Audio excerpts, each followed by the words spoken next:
Pour moi, la réussite scolaire, c'est les possibilités de chacun. C'est, je pense, quand même un genre de sélection naturelle qui se fait parce qu'il y en a qui sont plus manuels, d'autres plus intellectuels. Je pense que c'est aussi une possibilité qui est offerte dans nos pays occidentaux pour chaque personne de se réussir, d'évoluer, d'apprendre, de pouvoir comprendre à sa manière. Non, je pense que c'est une bonne chose. Et la réussite scolaire, c'est un sujet très flou pour parler de l'éducation en général, je pense, et pour un peu catégoriser les gens malgré tout. C'est tout d'abord un investissement personnel, c'est-à-dire de pouvoir s'investir soi-même au sein de l'école et de pouvoir gérer sa réussite, donc travailler, être régulier dans son travail. Je pense que ça dépend de chacun parce que chacun a sa manière de travailler pour pouvoir arriver à cette réussite. Pour certains, ce serait de travailler tous les jours et pour d'autres, ce serait simplement de travailler pour l'interro, pour les devoirs. C'est un mélange de deux choses. Premièrement, c'est le résultat d'un travail fourni, d'un travail acharné, soit à l'école et un peu à la maison. Et deuxièmement, c'est le résultat d'un amusement ici au sein de l'école. Je pense que pour pouvoir réussir, il faut bien se sentir, il faut quelque part s'amuser, bien vivre ici au collège, donc c'est-à-dire avoir des amis, mais aussi être dans une ambiance de travail. Et comme je le disais, c'est aussi bien travailler, c'est bien réaliser tous ces prépas, bien écouter en cours, être concentré, car pour moi la réussite c'est la concentration en classe. Tout d'abord c'est l'amusement évidemment, et ensuite c'est réussir à se surpasser, à aboutir à ce qu'on voudrait arriver.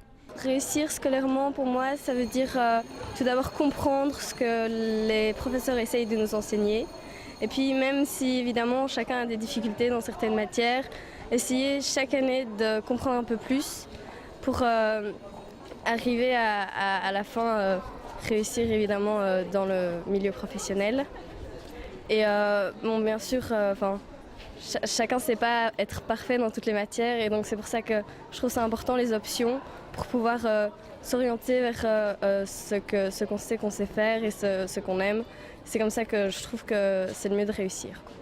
Je pense que la réussite scolaire peut se définir sur trois aspects. Donc d'abord acquérir les fondamentaux, donc savoir lire, écrire et parler.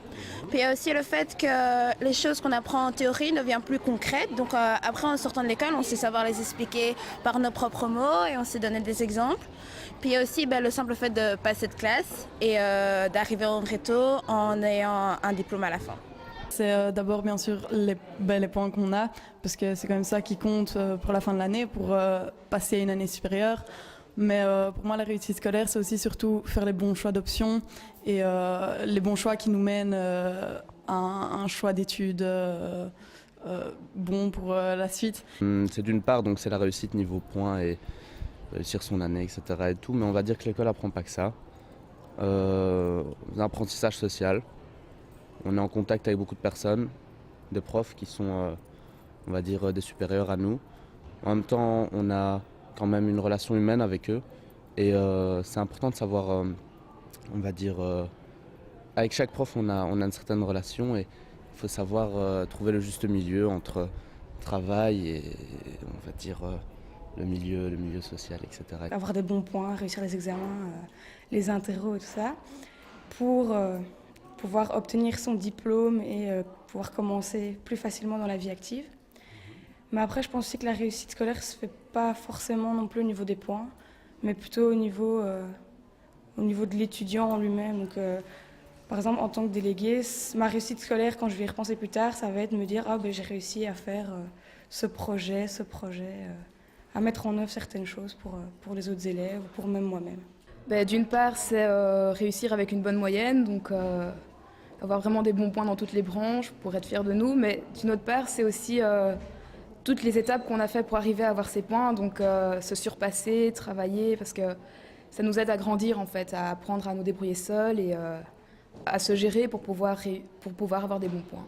Pour moi, c'est d'abord un concept, je trouve, qui prend un peu trop de place au sein des familles et qui empoisonne un peu la relation entre les parents et les enfants. Et en deuxième lieu, c'est avoir de bons points dans nos branches, à peu près toutes les branches, et avoir et donner tout ce qu'on a pour les branches dans lesquelles on est fort. C'est ça. J'aimerais bien dire que c'est juste réussir à l'école, mais en soi, pour moi, c'est aussi, je veux dire, m'épanouir bien dans mon école et puis aimer les cours parce que c'est pas juste étudier chez soi et voilà. Donc, moi, je trouve que c'est important d'être intéressé par les cours et d'aimer son école. Non seulement avoir des bons points, réussir à l'école, mais c'est aussi s'intégrer dans le système, arriver à se faire des amis, à comprendre comment ça fonctionne pour pouvoir plus tard arriver à s'intégrer dans son métier. C'est savoir parler aux gens, savoir parler aux professeurs aussi, savoir dire comment... Quand on dit qu'on a réussi une année scolaire, ça veut dire avoir bon à tous ces bulletins et avoir donc un bon comportement avec les professeurs. C'est pour aller avoir un emploi plus tard, dire pouvoir travailler, gagner de l'argent, faire sa vie. C'est une étape. Une première étape, je dirais, c'est presque dans ma conception un passage obligé. Je pense que ne pas pouvoir franchir l'étape de la réussite scolaire, ou en tout cas cette expérience, c'est très mal parti dans la vie d'adulte et dans la vie en tout cas de travailleur, puisque tout le monde est appelé maintenant à être travailleur un jour. Je pense que ne pas avoir expérimenté la réussite, c'est malheureusement un gros problème pour la confiance en soi, et puis pour la réussite après et pour l'épanouissement personnel. Le bien-être de mon enfant, simplement, qu'il réussisse là où il se sent bien. C'est tout à fait ça, oui. Un enfant bien dans sa peau, qui a choisi ce qu'il aimait et qui fait ce qu'il faut pour réussir. C'est quand un enfant parvient à s'épanouir dans ce qu'il fait, quand il parvient à vaincre ses peurs et à garder un engagement dans son travail et à progresser. Je crois qu'en fait, il faut que l'enfant comprenne très bien et très vite ce qu'attend le professeur. Et la clé... Vraiment, je pense qu'elle est là. Et c'est ça tout l'enjeu. Alors évidemment, il faut que l'enfant puisse s'intéresser déjà, avoir envie de comprendre ce que le professeur attend de lui. Donc tout dépend aussi s'il est plutôt centré sur la matière ou sur la relation.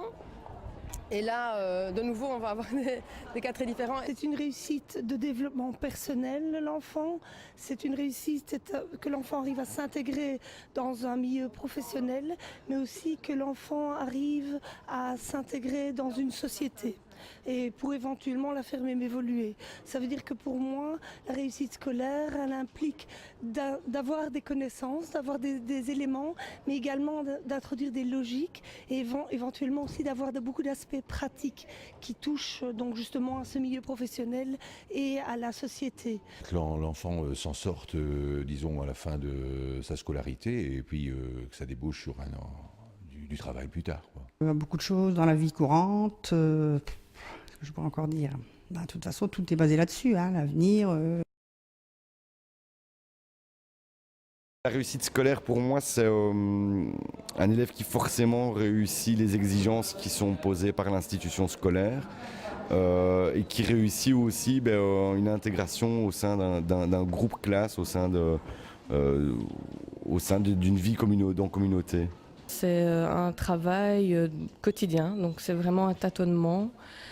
Par essai et erreur, dans l'apprentissage, dans tous les domaines. Je pense qu'il faut amener le jeune à trouver sa voie. Et je pense, oui, c'est vers la voie de la réussite, en fait. On parle d'échecs, mais je pense que les échecs sont aussi bénéfiques. Et c'est d'apprendre, d'amener l'élève à se rendre compte que l'échec ou l'erreur est profitable. Et de trouver des solutions et d'améliorer ainsi son parcours. Pour moi, c'est la capacité de susciter de questionnement chez l'élève, la capacité de l'amener à avoir obtenu des outils de décodage et d'analyse de la société, la capacité de l'avoir mis en projet, la capacité d'avoir suscité chez lui un regard critique, notamment vis-à-vis de toute hiérarchie, la capacité de pouvoir s'adapter dans la société. Et la capacité de pouvoir s'insérer dans la société plus tard, grâce notamment aux projets et aux outils qu'on lui aura suscités. Réussite scolaire assez large. Évidemment, la plupart des gens ont peut-être pensé les points, le bulletin, la réussite pédagogique. Moi, je suis éducateur, donc il n'y a pas que ça. Il y a J'aime quand mes élèves, c'est partenaristes, quand les élèves deviennent un peu des citoyens responsables, des hommes, c'est des ados en construction, mais quand ils deviennent des citoyens, voilà, c'est aussi la réussite scolaire. C'est l'acquisition de savoir-faire et de savoir-être aussi. Les savoir-faire, c'est vrai qu'ils sont liés aux compétences, donc on travaille de plus en plus par compétences maintenant avec les nouveaux programmes. Donc pouvoir argumenter, pouvoir maîtriser la langue écrite, pouvoir maîtriser l'oral aussi en français, parce que je suis professeur de français. Mais à côté de ça, je trouve qu'il y a des savoir-être à développer. Ça évoque des choses très académiques pour moi. Ça évoque un résultat en fin d'année. Ça évoque des passages pour les élèves de Réto, par exemple. Mais bon, pour moi, il n'y a pas que ça. Il y a une réussite scolaire, et puis alors, il y a une réussite plus large, je dirais, de la personne, de l'élève. Mais par réussite scolaire, j'entends des choses très académiques. Oui. Ouais. C'est bien plus large que réussir à avoir des points et à avoir la moyenne pour avoir fini ces 6 années d'humanité, par exemple. Mais pour moi, c'est plus réussir à avoir appris à apprendre et à continuer d'aimer d'apprendre, parce que c'est la seule possibilité qui est donnée aux êtres humains de continuer à se développer par après. Donc si on ne leur donne pas cet amour de l'apprentissage et cette confiance en eux pour continuer à apprendre après, je trouve qu'on a raté notre rôle d'école. C'est pour moi réussir le passage. Donc pour moi, l'école, c'est un passage. Et ce passage sera réussi si, au terme du passage, on est prêt à continuer autre chose et si on s'est senti bien sur la durée du passage.